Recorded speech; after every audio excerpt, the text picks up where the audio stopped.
Gente, hoje nós vamos falar das classificações das nulidades no processo penal na doutrina brasileira.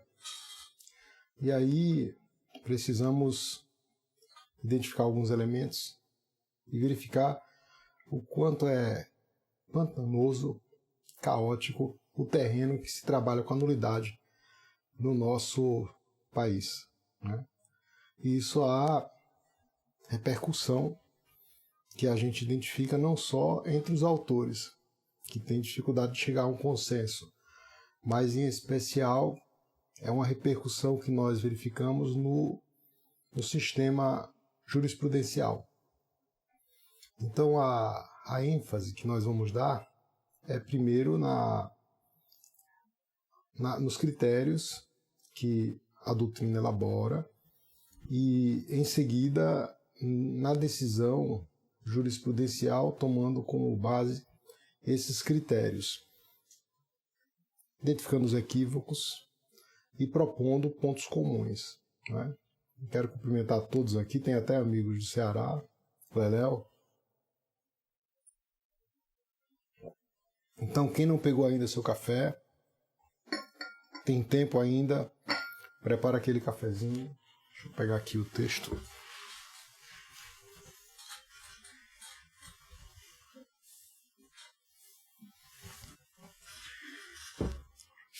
Tem que se basear no texto, né? Ou seja, essa é a 7ª live de uma sucessão de outras lives sobre o curso de Direito Processual Penal em conformidade com a teoria do direito. Então, essa questão primeira é sobre as classificações da doutrina. Então, gente, eu vou fazer da seguinte maneira a exposição hoje. Nós vamos começar com aqui nós temos a primeira classificação, que é com ênfase na noção de ato processual imperfeito. Em seguida, nós falamos da classificação das nulidades com ênfase no modo de elaboração do ato viciado, né? Então, elas são bem parecidas. Uma trata da classificação em inexistência, nulidade absoluta, nulidade relativa no processo penal e irregularidade, tomando como eixo, né, como eixo central, a categoria do ato processual. A outra já fala de uma outra maneira, né, de um uso da nulidade enquanto modo de elaboração. Então, vamos perceber também que os termos usados pelos autores não são termos uniformes, isso dificulta a comunicação, né? De outro lado, existem classificações que tratam a nulidade de acordo com a garantia das formas, né? Ou seja, eles destacam o propósito de garantia. E aí os autores colocam ênfase naquela ideia de que a nulidade mais grave tem o propósito de garantir direitos mais fortes, né, que são de proteção do imputado no âmbito do processo criminal. Também existe aqueles que dividem a nulidade enquanto defeito e outros que dividem a nulidade enquanto sanção. Então, autores colocam a nulidade, nós explicamos aqui, com ênfase na sanção jurídica, né? E aí fazem também uma distinção entre dois institutos, entre nulidade e rescindibilidade. Então vamos ver também que nem sempre essa distinção é verificada na jurisprudência. De maneira que, às vezes, na jurisprudência a gente vê a aplicação dos institutos próprios do processo condenatório, que é a nulidade, no âmbito da revisão criminal, o que seria um equívoco, porque é necessário que você distinga, né, o instituto de um âmbito processual, que é da ação penal condenatória, para um outro de uma ação penal desconstitutiva. Então é muito importante ter a referência, o ponto de referência para a pessoa poder explicar, né? Então, se você não tiver definido o ponto de referência, provavelmente a conclusão não será uma conclusão precisa. E aí continuamos explicando a classificação da nulidade conforme a natureza de sua forma, né? Ou seja, a natureza tanto da norma que é aplicável, quanto de sua violação. Então, existem autores que dão ênfase à entidade normativa, ou seja, aquela entidade que se forma no pensamento. Então, também existem classificações nesse sentido. Por último, uma classificação com ênfase na produção de efeitos do ato viciado. E aqui, pessoal, o que eu posso distinguir para vocês em relação a esse conjunto de classificações que demonstram como é difícil, né, de você uniformizar um termo cujo a discordância em torno dele, ou seja, a plurivocidade de sentido é enorme, é justamente tentar encontrar pontos comuns nessa classificação. Então, se nós conseguirmos encontrar pontos comuns, nós conseguiremos também nos comunicar a respeito. Então, os dois eixos que nós podemos tratar a nulidade seriam o eixo de direito privado e o eixo de direito público. Uma boa parte dos nossos autores, em especial aqueles mais antigos, até grandes autores como L. Tornac, eles explicavam a nulidade conforme a dicção do direito privado, no seguinte sentido. Nulidade, esse termo, seria paralisante dos efeitos. Então ele faria a distinção entre inexistência jurídica, nulidade e anulabilidade.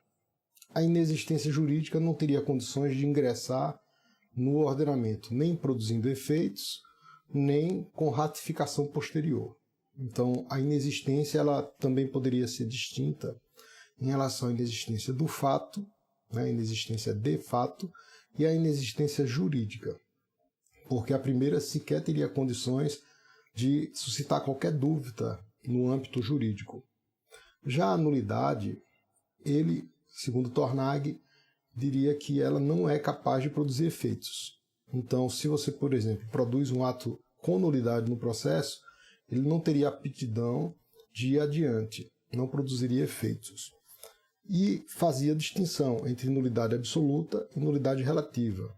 Enquanto a nulidade absoluta ela não teria condições de se convalidar, ela seria assim algo bem parecido com a inexistência jurídica, só com um vício menos grave. Então ela não teria condições de se convalidar, a nulidade absoluta. A nulidade relativa, ela seria aquela que poderia ser submetida a uma condição resolutiva. Então vejam que o autor, ou condição suspensiva, né? Ele fazia um cotejo entre condição suspensiva e condição resolutiva. Para quem tem aptidão de debater com o direito privado, vão verificar que essas questões são o que eles chamam de termo, ou implemento de condição. Então, ele faria a distinção entre condição resolutiva e suspensiva relativamente aos termos nulidade relativa e nulidade absoluta e anulabilidade. Vamos explicar isso aqui bem tranquilamente. A nulidade absoluta, ela então não teria condições nem de produzir efeitos assim que se inseriria no processo, nem em um momento subsequente. Ou seja, a nulidade absoluta não estaria sendo algo submetido a termo ou condição. Ela simplesmente não teria condições de operar, ou seja, de ser dotada de operatividade. Já a nulidade relativa nasceria sem efeitos, mas seria capaz de produzir efeitos depois, ou seja, a nulidade relativa estaria submetida a uma condição suspensiva. O que seria uma condição suspensiva? Ela é impeditiva de produção de efeitos de um ato, mas se a pessoa, por exemplo, suprir, se falta, por exemplo, uma vontade de alguém em relação àquele ato que seria nulo relativamente, ele passa a produzir efeitos. Diferentemente, a anulabilidade, né, o ato anulável, seria sujeito a uma condição resolutiva, ou seja, o ato anulado nasceria produzindo efeitos, mas ao cabo poderia ser suprimido se incidisse o ato, por exemplo, de nulificação, que seria a anulabilidade. Então, a classificação de L. Tornag era um primor em termos de apresentação, né, de configuração, mas ela é muito mais adequada ao direito privado, né, e não ao direito, o que a gente chama de direito público. Tá tudo bem? Se tiverem dúvidas, podem mandar aí, tá joia? Outra coisa, lembra de enviar aquele aviãozinho para os amigos, mandar uma mensagem, olha, a live está acontecendo, tá? Então, se tiver alguma necessidade de que reexplique o assunto, podem colocar aí que a gente fala, tá certo? Então vamos continuar com esse problema das classificações. A classificação da nulidade, então, fundada no direito privado, o melhor exemplo que nós temos é o exemplo de Tornag. Agora, existem outras formas, como por exemplo aquelas suscitadas por Ada Pellegrini e Grinover, né? Tem outros autores também importantes que falam. Se nós fôssemos mencionar todos os autores, daria um livro e não conseguiria encerrar. Então, encontramos os eixos que os autores circundam. Então, um dos eixos é a ênfase na noção de ato processual imperfeito ou de defeito. Então, assim, se vocês pegarem os livros, vocês vão encontrar muitos dizendo que nulidade é sanção. Pode ser, mas geralmente, se você for tentar justificar o termo dentro do contexto brasileiro, nulidade seria muito mais um defeito do que uma sanção. A sanção seria a invalidação. Mas vejam que sempre que nós temos é uma relação de antecedente a consequente.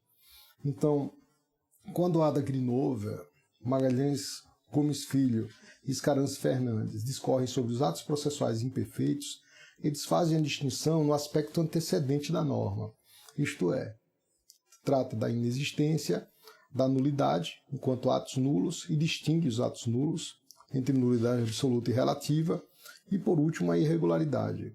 Então, em relação aos critérios para você dizer o que é um ato nulo, o que é um ato anulável, né, esses critérios sempre foram um problema para a gente, porque muita gente diz que o critério para considerar um ato nulo absolutamente, é a desnecessidade de provocação da parte interessada.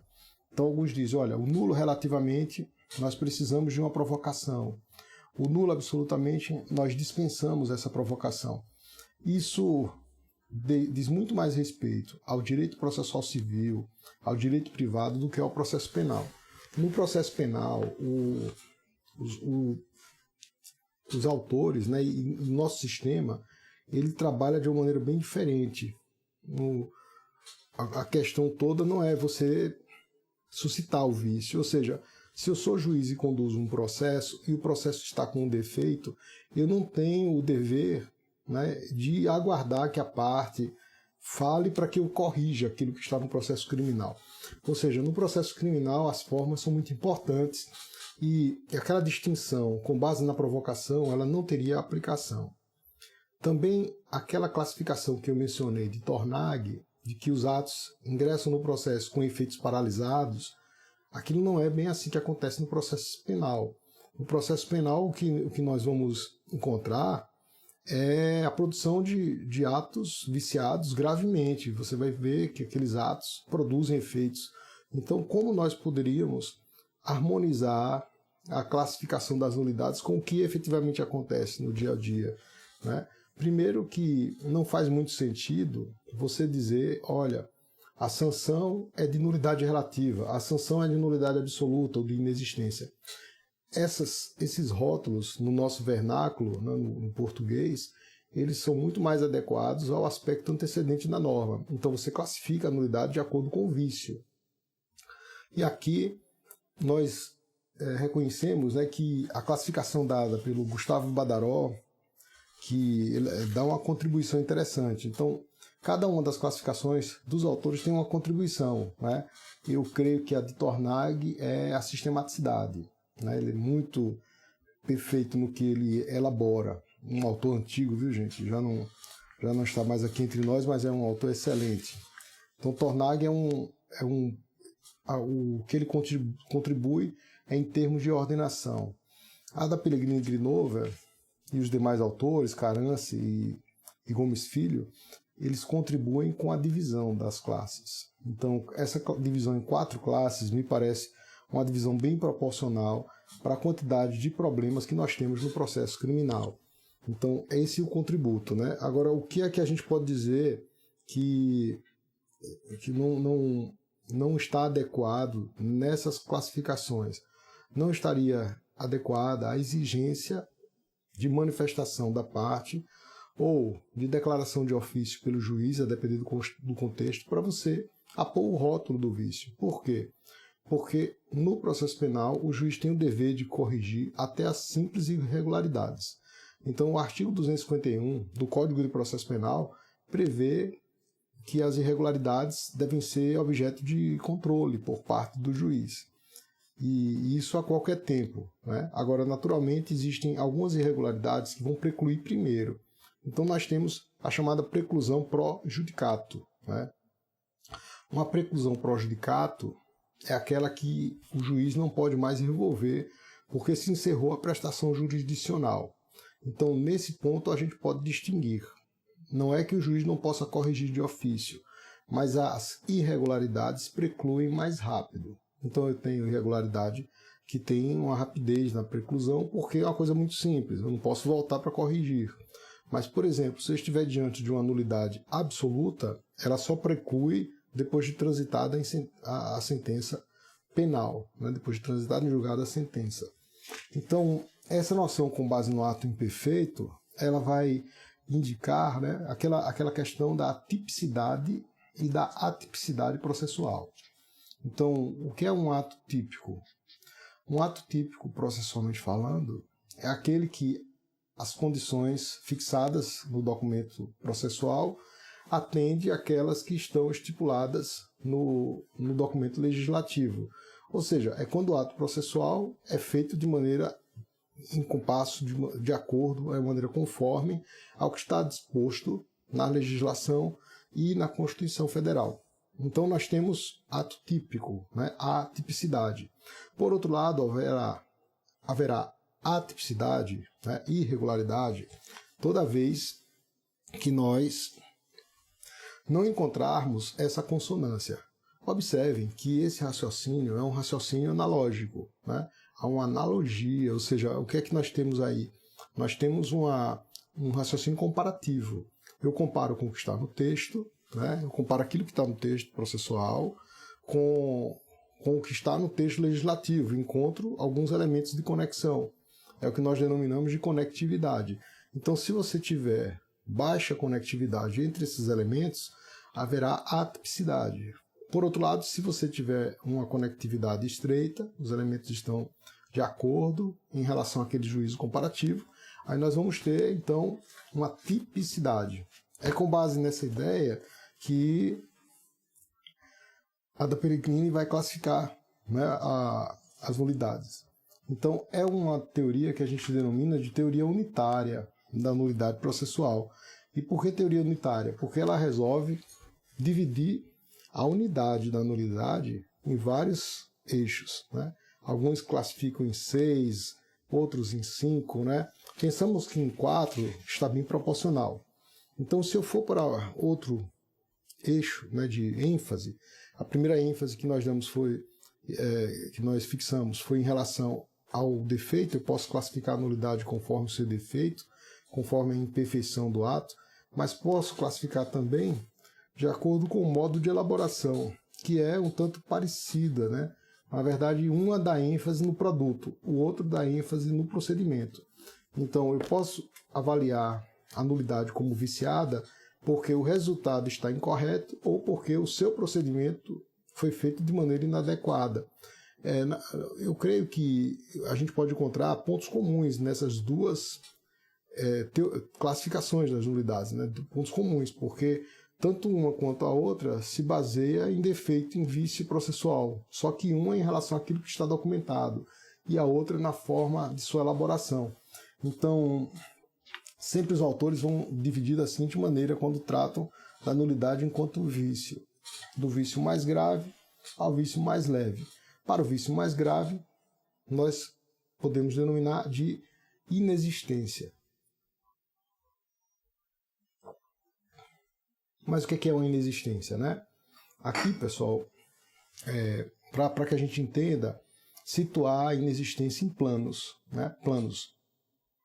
Eu posso ter inexistência de fato. Então, assim, a inexistência de fato não é uma inexistência jurídica.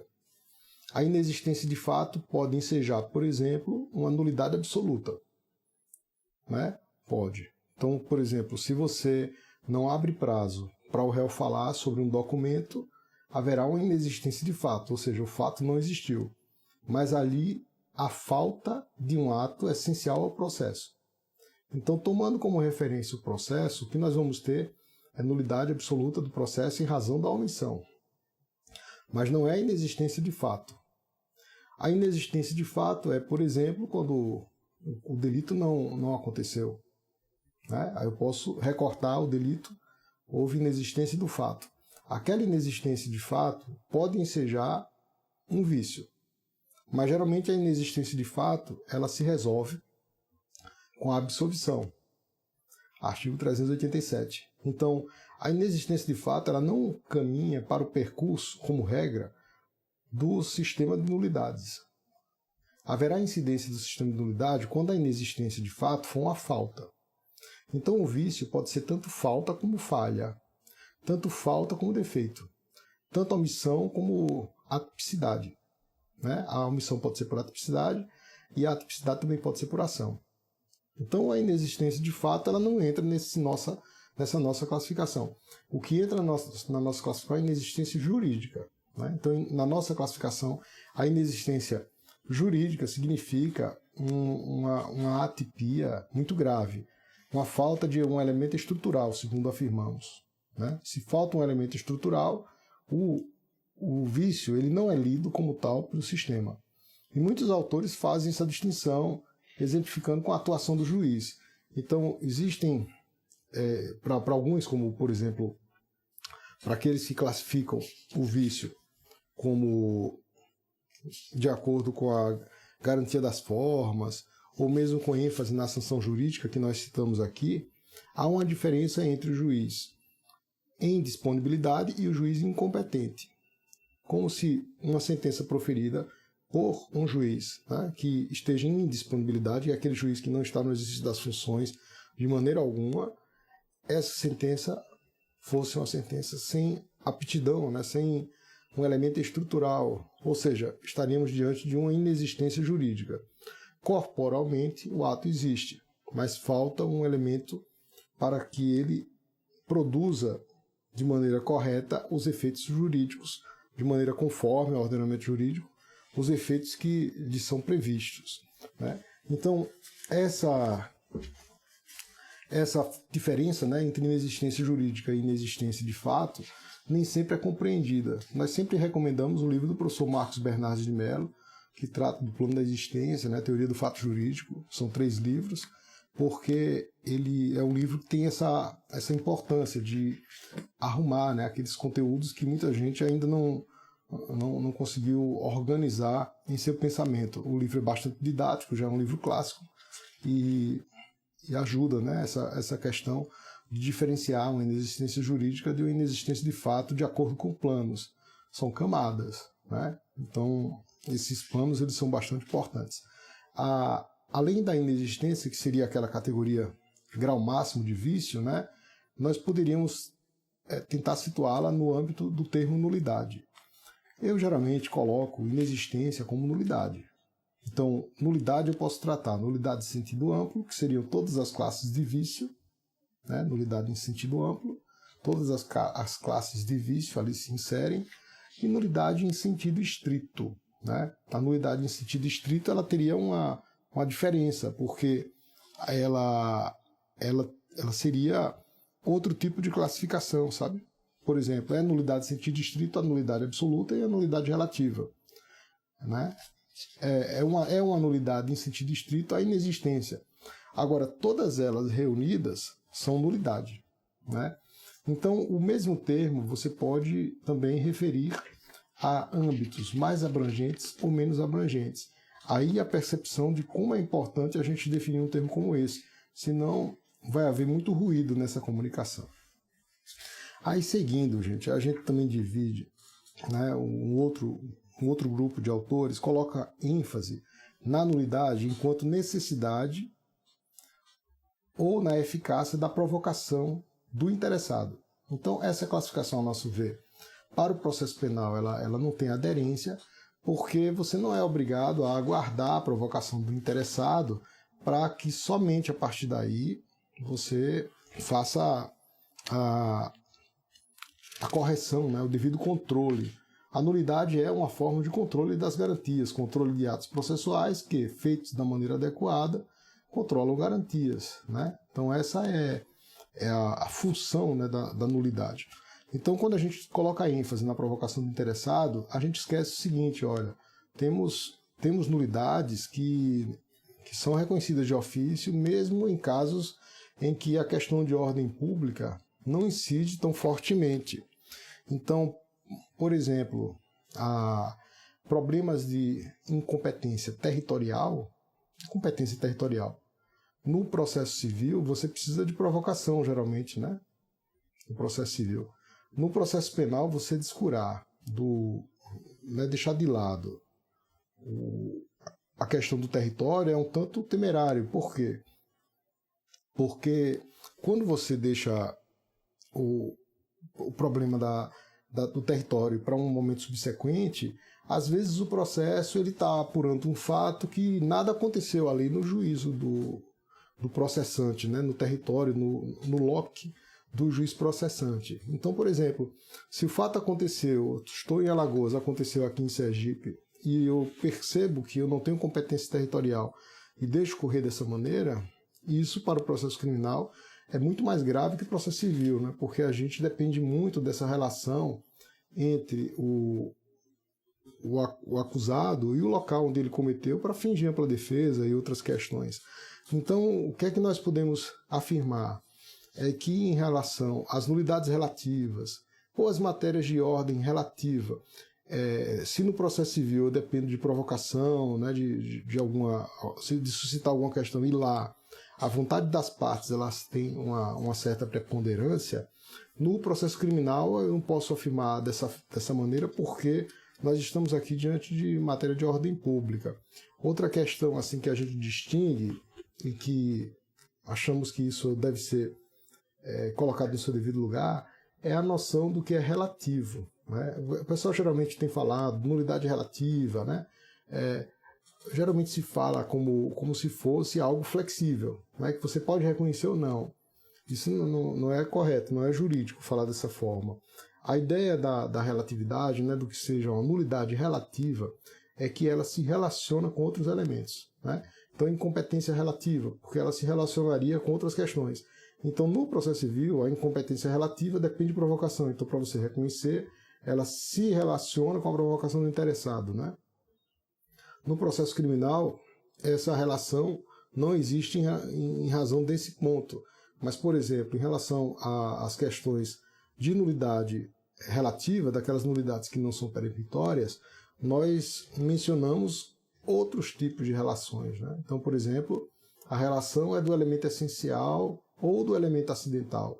Elemento acidental quando aquele não é tão importante para fins de proteção dos direitos do imputado, ressalvada a verificação de ineficácia de algum direito fundamental. No que tange ao elemento essencial, se este não for correlacionado com a Constituição da República, nós temos também algo importante, mas que vai depender dessa evidência de prejuízo, né, para o direito do imputado. Gente, quem não pegou café, tá valendo, viu? Obrigado aí pela presença. Ainda vamos seguir aqui até um pouco mais para explicar esses pontos, são muito importantes. Então, dando sequência, a ênfase em razão da necessidade de provocação do interessado, ela não tem um ajustamento com o direito processual penal. Aí seguimos com outra classificação, e o objetivo disso não é só apontar algum equívoco, né, ou então alguma imprecisão na forma como a doutrina expõe, mas encontrar pontos comuns. Então, se eu encontro pontos comuns que a gente pode aproveitar a contribuição de um autor e outro para fazer uma proposta, parece ser bem interessante para diminuir os ruídos comunicativos, né? Vamos verificar também, ao final de cada capítulo, que a jurisprudência tem reflexões desse tipo de problema, né? Ou seja, a imprecisão dos conceitos repercute na inconsistência de alguns julgados nossos. Então, se nós pudermos assim diminuir esse tipo de questão, né, esse tipo de efeito colateral, se podemos dizer assim, pelo menos otorgando precisão a esses termos, tá? Então, citamos aqui a classificação com ênfase na garantia das formas. Então, existem autores que trabalham, por exemplo, com a nulidade enquanto tipo processual e constitucional. E, derivando dessa questão de ser ele, a nulidade, uma espécie de conflito com o tipo processual e constitucional, nós diríamos que a ênfase na garantia é como se a nulidade se classificasse de acordo com a qualidade do direito que se visa garantir. Então, quando o direito é essencial, especialmente os direitos fundamentais, né, aqueles direitos de maior estatura, aí nós vamos ter uma inexistência jurídica ou uma nulidade absoluta. Tem autores que chamam atos inexistentes, né? O fato é que nós não temos só atos inexistentes. Uma inexistência, uma omissão, pode provocar uma inexistência jurídica. Basta a gente exemplificar com o caso de processo penal sem denúncia. Eu tive a oportunidade de ver um processo como esse, por incrível que pareça, né? Para quem aqui algumas pessoas que entram às vezes não são do direito, mas dá para entender o que a gente está mencionando. Existem processos penal, o processo penal para existir, ele precisa de uma petição inicial. Petição inicial em processo criminal é a denúncia. Então, é inimaginável a gente ter um processo que não tem essa petição inicial, ou uma denúncia ou uma queixa quando é de ação penal privada. E o fato é que eu encontrei um processo sem denúncia quando eu fui promotor de justiça no Rio Grande do Norte. Isso no âmbito dos juizados especiais. E por que aconteceu isso? É porque nos juizados especiais a denúncia geralmente é elaborada ali no termo de audiência. Então, no termo de audiência você faz a sua denúncia oralmente e geralmente se reduz a termo. Neste processo havia o termo de audiência, mas o promotor da época tinha ressalvado apresentar a denúncia depois. Ele não apresentou e todos do juízo imaginaram que aquele processo já teria denúncia inserida. E dessa maneira deram sequência como se denúncia existisse. Como era uma coisa muito simples, era uma lesão corporal, um crime assim, causar lesão com um soco, com um tapa ou alguma coisa parecida, esse processo acabou seguindo adiante e quando eu fui conferir, havia um procedimento já em fase adiantada, sem denúncia ofertada. Então nós tínhamos ali, em razão de uma omissão, uma inexistência jurídica de processo, né? Então, às vezes falta também essa delimitação. A inexistência pode recair sobre um ato determinado, ou a nulidade, em sentido amplo, pode recair sobre um ato determinado, ou ela pode recair sobre todo o processo, como é o caso dessa omissão. Também, às vezes, ela recai sobre um ato ou sobre uma omissão e ela tem efeitos pretéritos ou efeitos futuros.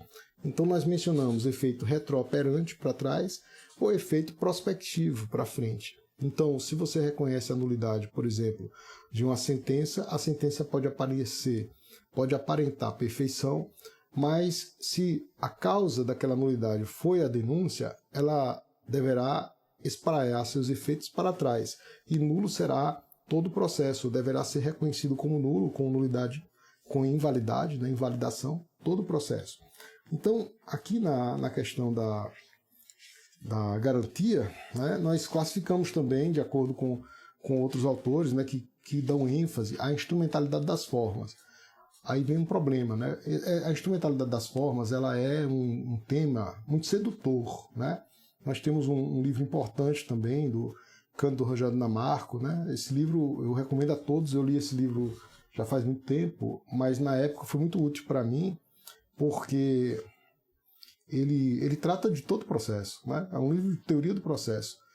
e ele coloca 3 finalidades, né? Uma finalidade jurídica e uma finalidade social, para você dar mais ênfase aos aspectos semânticos do que aos aspectos sintáticos, mais ênfase ao que tem de conteúdo no processo do que propriamente ênfase no que ele denomina de procedimento, né? Para que a forma não seja simplesmente forma. Mas temos um problema aí, é porque no processo criminal a garantia ela é muito importante. Eu costumo dizer, né, até um artigo que escrevi com Alexandre Moraes da Rosa, que a garantia no processo penal ela tem uma relevância fundamental, né, especialmente a garantia da forma. Ou seja, é como se no processo penal a própria forma fosse a essência, né? Ou seja, a gente não tem bem só uma forma oca, vazia, como possam imaginar. A nossa forma, por exemplo, que deve seguir o devido processo legal, deve haver garantia de ampla defesa, isso diz respeito a documentações de direitos, né, de direitos em geral, que acabaram sendo violados no curso da história. Então, para cada inciso do artigo 5º, nós temos direitos muito importantes, e por isso que a nossa instrumentalidade no processo criminal não pode ser instrumentalidade do processo, ela é muito mais uma instrumentalidade do direito material, né? Então, o direito material como acessório, ou seja, sem o processo você não pode aplicar pena, né? Não é possível você aplicar pena sem processo. O processo, então, seria fundamental, não é instrumental, ele é essencial. E aí vem essa questão. De um lado, os juristas que colocam a nulidade com ênfase na garantia das formas contribuem muito, porque, de fato, a função, a perspectiva funcional, pragmática da nulidade é garantir a forma, né? A gente tem uma ideia de proteger a forma e a forma como tutela dos direitos materiais.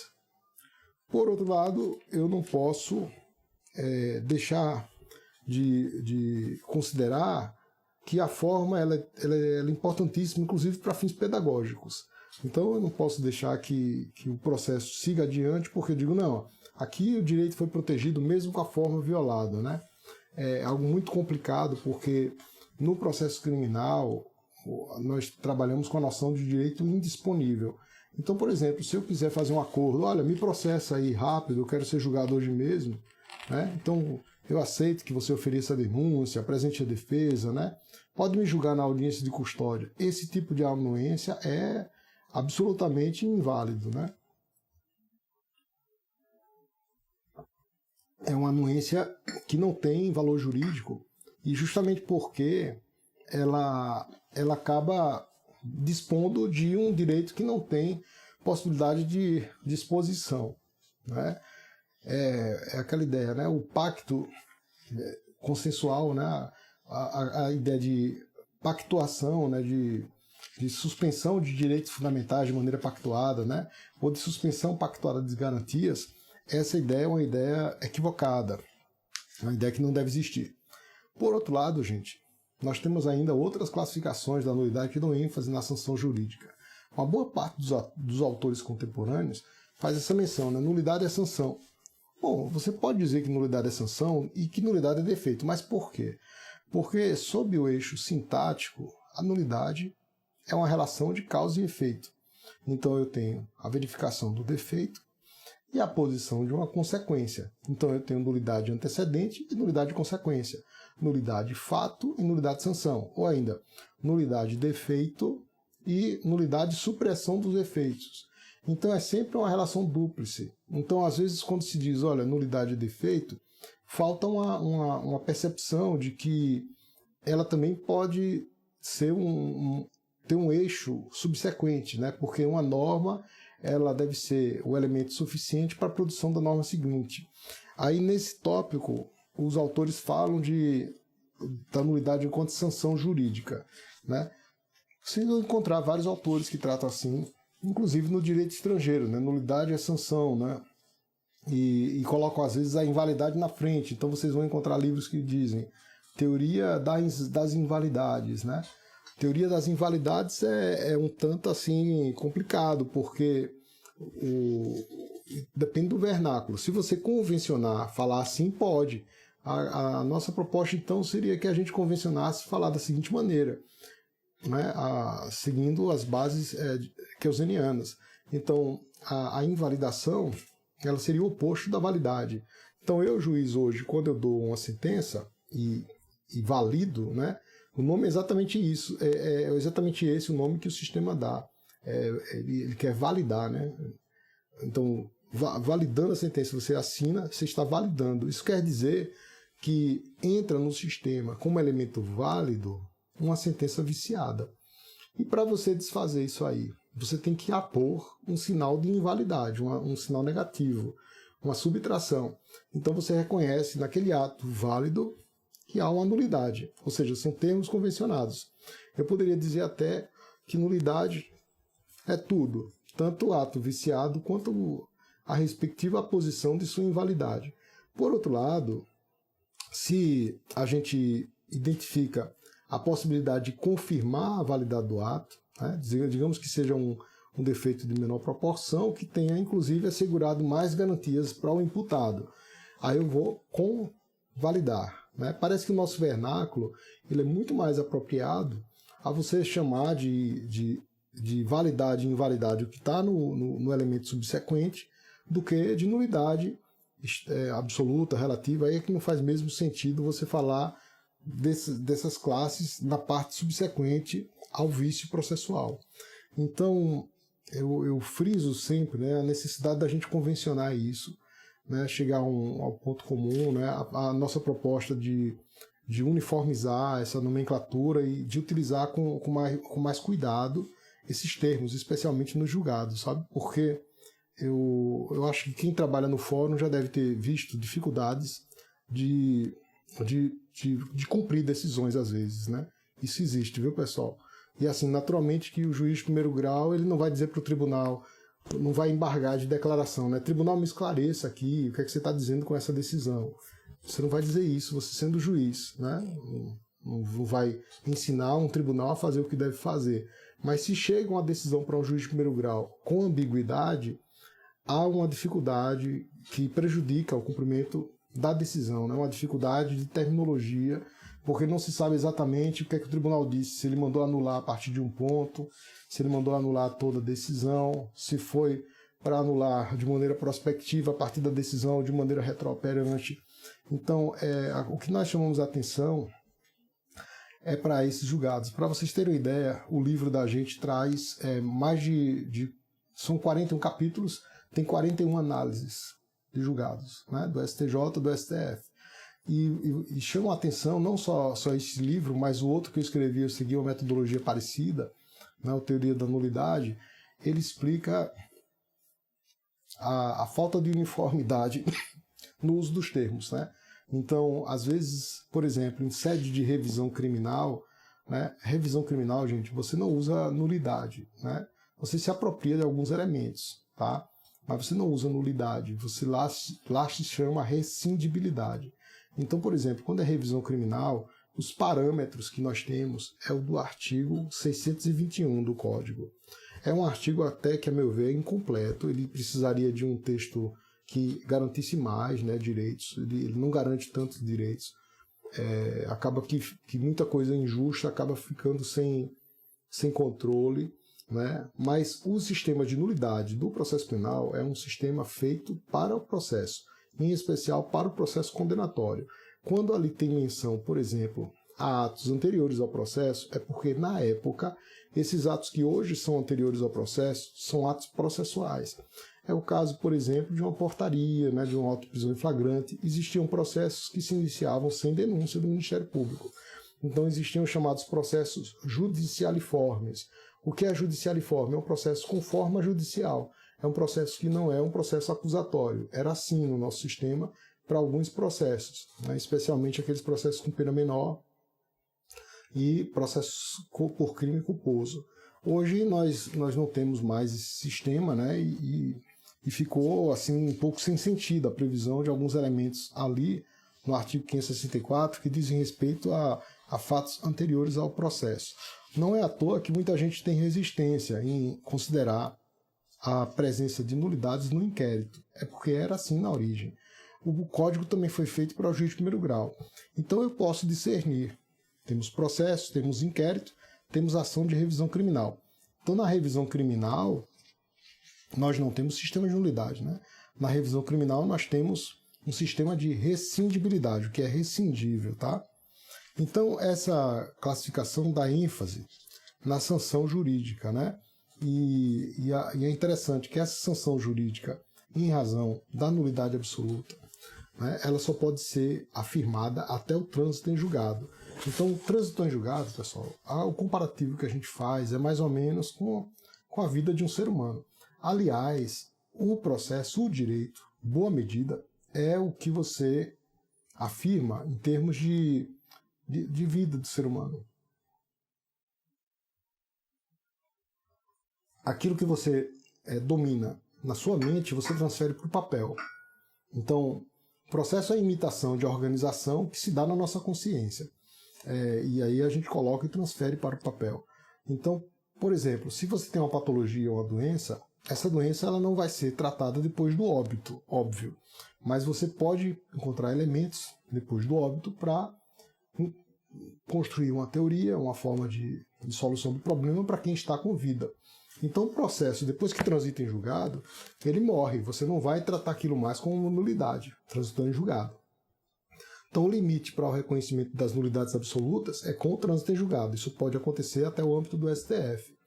O limite para o reconhecimento de nulidades relativas é um limite mais curto, né? Geralmente se vale de elementos como de oportunidade, né? Mas veja, a ideia de alegar nulidade conforme os termos dos artigos do artigo 571, que até precisa de uma releitura, o artigo 571, porque muita coisa mudou, e o artigo 571 faz menção a artigos que foram mudados do Código. Então, o artigo 571 é regulado em boa medida, né? Ele regula em boa medida os casos de nulidade relativa, mas às vezes diz respeito à nulidade absoluta também, né? Assim, aqui vai uma dica muito importante em relação ao júri. O júri você tem que alegar sempre tudo que acontecer no primeiro momento. E aqui a gente poderia ter alguma confusão na hora de classificar, entendendo que no júri só tem nulidade relativa, mas é equivocado. Na verdade, o júri ele precisa de uma alegação para documentar o vício, né? Então, se você não documentar um vício que aconteceu durante a sessão do júri, você vai ficar sem ter como demonstrar esse vício. Então, se ele ficar documentado em um vídeo, né, ou algo assim insuperável, mesmo que você não alegar, vai haver possibilidade de averbar a nulidade absoluta e nulificar o julgamento. Mas, por exemplo, se for problema lá durante os debates do júri, né, eu, por exemplo, vou fazer o meu debate e não respeito nenhum limite no debate, né, e aí não observa a decisão do STF que diz que eu não posso afirmar no debate a expressão legítima defesa da honra, não posso falar mais isso segundo a decisão do STF. E aí eu não considero nada disso, falo sobre legítima defesa da honra, falo sobre o uso de algemas do acusado, né, falo sobre pedido de dispensa do interrogatório, eu falo de tudo que o Código proíbe e que o STF diz que não pode fazer. Para esse tipo de providência, se a parte contrária não solicitar, averbe ali que ele descumpriu uma regra para fins de nulificar o julgamento, você vai ficar sem ter como alegar. Observem que são situações que violam ampla defesa contraditório, são situações então aptas a ensejar a nulidade absoluta, que se você não averbar no momento subsequente, seguinte, né, ali vai haver uma superação, a preclusão mesmo da nulidade absoluta. Não bem, assim, posso chamar de preclusão em sentido amplo, né, mas eu vou ficar obstado de evidenciar esse tipo de problema naquele momento, tá certo?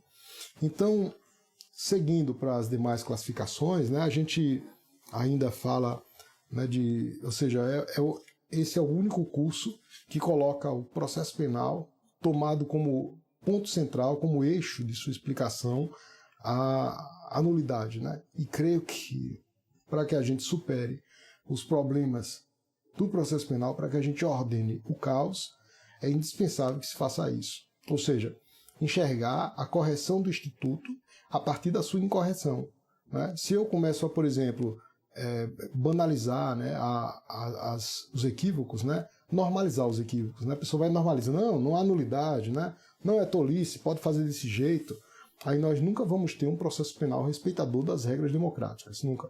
A gente só vai ter condições de ter um processo penal civilizado a partir do momento em que identificarmos os equívocos e que a gente não admita o erro, né, por exemplo, se eu estou caminhando na rua, né, eu não posso ficar tirando lixo no chão.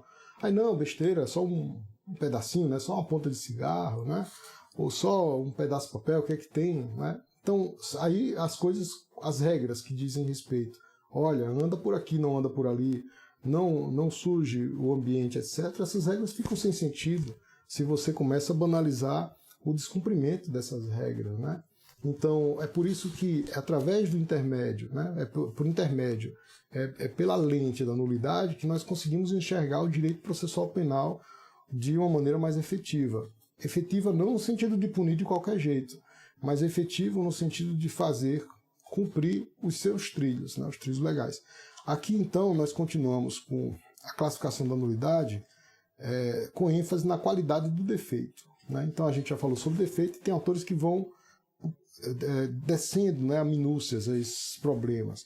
E aí, alguns explicam, né, que irregularidade não seria considerada nulidade. É um equívoco, a meu ver, tá? Assim, com todo respeito a quem pensa diferente, né? A irregularidade, teoria das irregularidades, a irregularidade é um pressuposto, inclusive para você classificar a nulidade, né?